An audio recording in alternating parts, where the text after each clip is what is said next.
making English easy for everyone. Speak English with Jay and May. Hey, English learners! Welcome back to Speak English with Jay and May, your cozy little place to build your English confidence. I'm May. Hello, May, and hello, everyone. I'm Jay. How are you today, May? I'm feeling fantastic today, Jay. Honestly, I woke up and I just thought, today is a great day to talk about something that can actually change people's lives. Oh, wow. Change lives. That sounds big. What are we talking about today? We're talking about how to become a better English speaker, starting from today, not tomorrow, not after you finish one more grammar book, today. Ooh, I love that energy. Because honestly, May, I always feel like I'm not ready yet. Like I need to study more first before I can actually speak. And that feeling right there is exactly what we're going to fix today. That feeling is the trap, Jay. The trap? Okay, now I'm really interested. Let's go. But first, hey listeners, real quick, if this podcast is helping you feel more confident in English, please subscribe, like, and share it with one friend today. Just one friend who needs this. And turn on your notifications because we are here every single day for you. Every single day. Every day, people. We don't take days off because your English doesn't take days off either. Okay, May, I'm ready. Hit me with everything. All right. Jay, let me ask you something. Have you ever learned to ride a bike? Oh yeah, when I was a kid. It was terrifying, honestly. Right. So tell me, before your first ride, did you sit down and read 10 books about bike riding? Did you study the physics of balance? No way. I just got on the bike, fell down, got back up, fell again. Exactly. And one day, suddenly, you were riding. No one could explain exactly when it clicked. It just clicked. That's so true. I remember the moment. My dad let go and I didn't even notice. I was just riding. That moment, that is what learning English feels like when you do it the right way. You can't read your way to balance. You have to get on the bike. So you're saying English is the same. You can't just study, you have to actually do it. 100%. And today, we're going to talk about exactly how to do it in real life, starting with the first tip. Yes, I'm ready. What's tip number 1? Tip number 1, change your relationship with silence. Most learners are terrified of the pause in a conversation. Oh my goodness, yes. When someone asks me something in English and I go quiet, I panic immediately. And what happens when you panic? Everything I know just disappears from my brain. Yes, the words run away.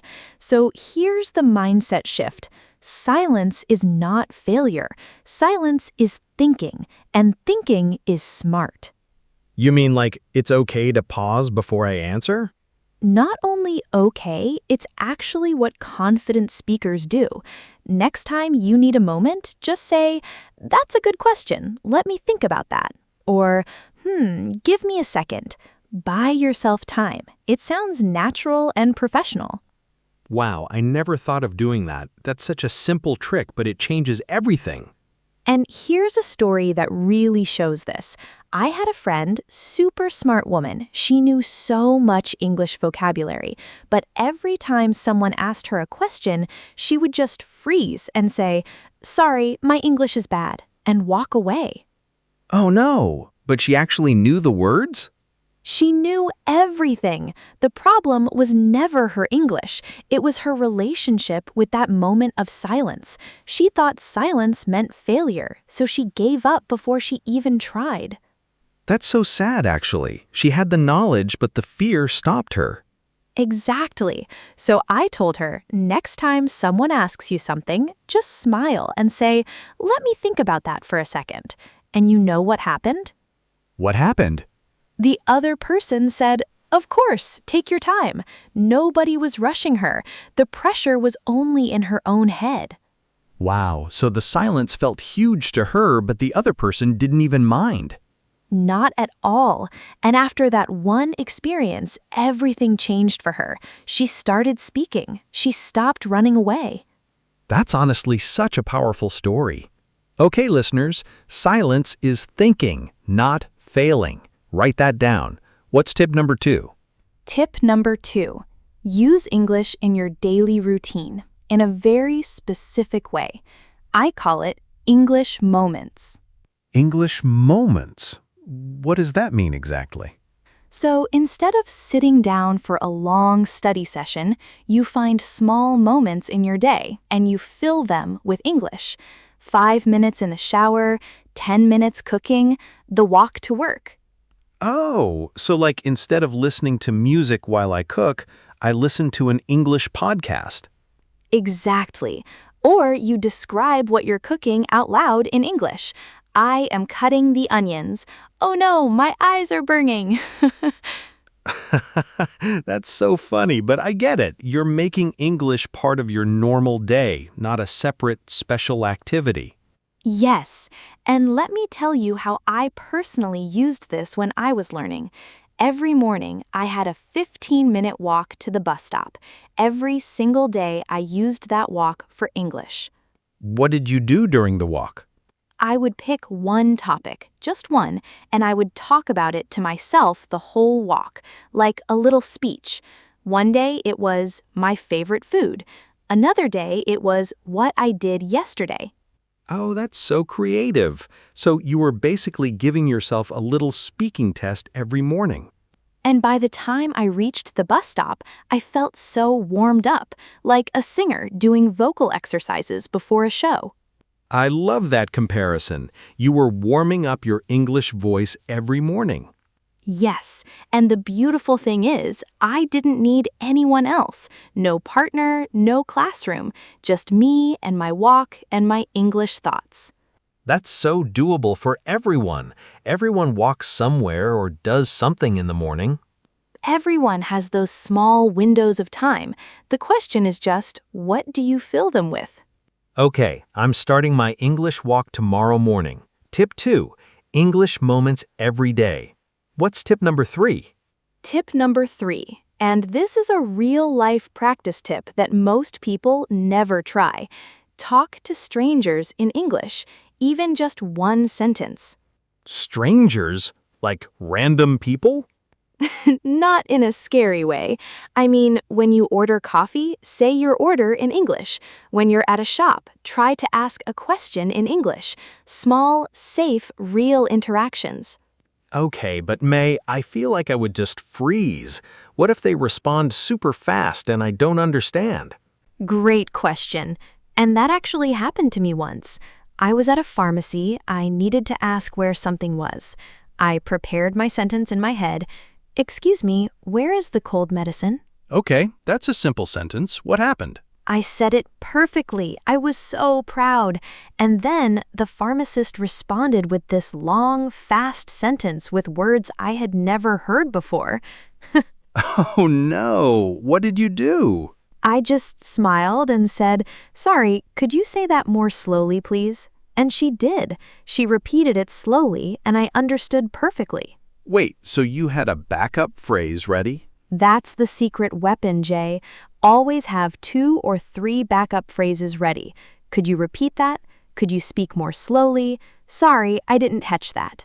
Oh wow, so even if you don't understand the reply, you have tools to keep the conversation going.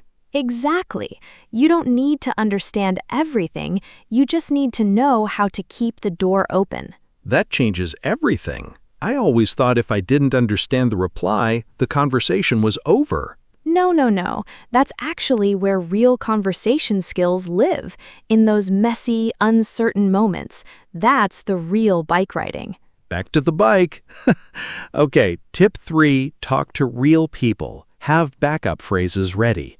What's tip number 4? Tip number 4, stop waiting to feel confident and start acting confident first. Wait, you mean like pretend to be confident even when I'm not? Sort of. Here's the truth that most people don't know. Confidence is not something you feel first and then act on. It's something you build by acting first. So the action comes before the feeling. Yes, and I want to tell you about something I call the 3-second rule. Ooh, the 3-second rule. What is that? Whenever you have a chance to speak English and your brain says, no, don't do it, you're not ready, you count 3 seconds. 1, 2, 3. And then you open your mouth anyway. That's it? Just 3 seconds and then speak? That's it. Because what happens after 3 seconds of hesitation? The moment is gone. Someone else speaks, you stay silent, and you feel worse. Oh, that is so true. I've lost so many moments like that. Someone asks a question and I want to answer, but I wait too long and someone else answers first. And then you feel frustrated, right? Because you knew the answer. Exactly. I knew it. I just didn't move fast enough. The 3-second rule fixes that. You train your brain to launch. Ready or not, you speak. And even if what comes out is messy? Messy and spoken is 1,000 times better than perfect and silent. Always. Messy and spoken beats perfect and silent. I love that so much. Okay, what's tip number 5? Tip number 5. Learn phrases and chunks, not just single words. Oh, interesting. So instead of learning single vocabulary words? Yes, instead of just learning the word happy, learn the phrase, I'm so happy to hear that. Instead of just agree, learn, I totally agree with you on that. Oh, so the whole chunk of language together. Exactly. And here's a story that shows why this matters so much. When I first started learning, I memorized hundreds of vocabulary words. I was so proud of my word list. Yeah, I do that too. Long vocabulary lists. And then one day someone asked me, how was your weekend? And I wanted to say it was really relaxing. I knew the word relaxing, but in that moment I just said, weekend was relaxing. And it sounded so robotic. Oh, I know that feeling. Correct words, but wrong feeling. Right? But if I had learned the phrase, it was such a relaxing weekend, I really needed it, that sounds human. That sounds natural. So the phrase carries the emotion, not just the meaning. Beautifully said. Phrases carry personality. Single words carry information. And when you speak, you need both. So where do I collect these phrases? Everywhere. Movies, podcasts, conversations, songs. When you hear something that sounds natural and cool, write it down. The whole phrase, in context. Like a phrase collection notebook? Yes. I actually had a small notebook I called my phrase bank, and every week I would try to use at least 3 phrases from it in real conversation. That's such a fun idea. A phrase bank. Like depositing money, but you're depositing language. Exactly. And the more you deposit, the richer your English becomes. Okay, I'm starting my phrase bank today. What about people who feel stuck, though, May? Because I think some listeners have been studying for years and still feel like they're not moving. Oh, okay. This is really important, and I want everyone to hear this clearly. If you feel stuck, it is almost never because you are bad at English. It's because you are doing the wrong type of practice. What do you mean by wrong type? Passive practice versus active practice. Passive is watching English TV and understanding it. Active is pausing that show and repeating the dialogue out loud yourself. Oh, so passive is just receiving English, active is producing English. Yes, and most learners do 90% passive and almost 0 active. That's why they understand well but can't speak well. Wow, that explains so much. You understand everything, but when you open your mouth, it's like a different brain takes over. Exactly. The listening brain and the speaking brain need different training. And here's a simple way to switch. Tonight, watch your favorite English show, but every time a character says something you like, pause it. Say it out loud in their voice, with their emotion. Oh, like acting it out? Yes, you become the character for 5 seconds, and those 5 seconds of active speaking do more for your fluency than 30 minutes of just watching. You won't believe how simple that sounds, but I've never done it. I always just watch. Most people do, and that's why most people stay stuck. The ones who improve are the ones who participate, even with their TV screen. Okay, this is where things really change. Active practice is the key. All right, let's recap everything before we close. Yes. Tip 1. Change your relationship with silence. Use it to think, not panic. And remember, backup phrases like, "Give me a second," are your best friends. Tip 2, create English moments in your daily routine. Your morning walk, your cooking time, your commute. Fill those moments with English. Tip 3. Have tiny, real English interactions with people around you, and always have backup phrases ready when you don't understand the reply. Tip 4, use the 3-second rule. Count to 3 and speak.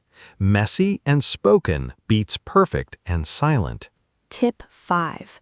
Build your phrase bank. Learn whole phrases, not just single words. Phrases carry personality. And the bonus truth, switch from passive to active practice. Don't just watch, participate, repeat, produce. And always remember, you can't learn to ride a bike by reading about it. You have to get on, fall down, get back up, and one day you just ride. And that day is coming, sooner than you think. So much sooner. Okay, before we go, we have a question for all of you today. Yes, tell us in the comments which tip from today surprised you the most. Was it the 3-second rule, the phrase bank, or something else? We genuinely read every comment, and your answer might become our next episode. So leave it below and let's keep this conversation going. And remember, you don't have to be perfect. You just have to be brave enough to get on the bike. Love that so much. Thank you, everyone, for being here with us today. We will be back tomorrow with something just as good. Tomorrow, every day we show up for you. See you then. Bye, everyone. Bye-bye. Keep going. You are so much closer than you think.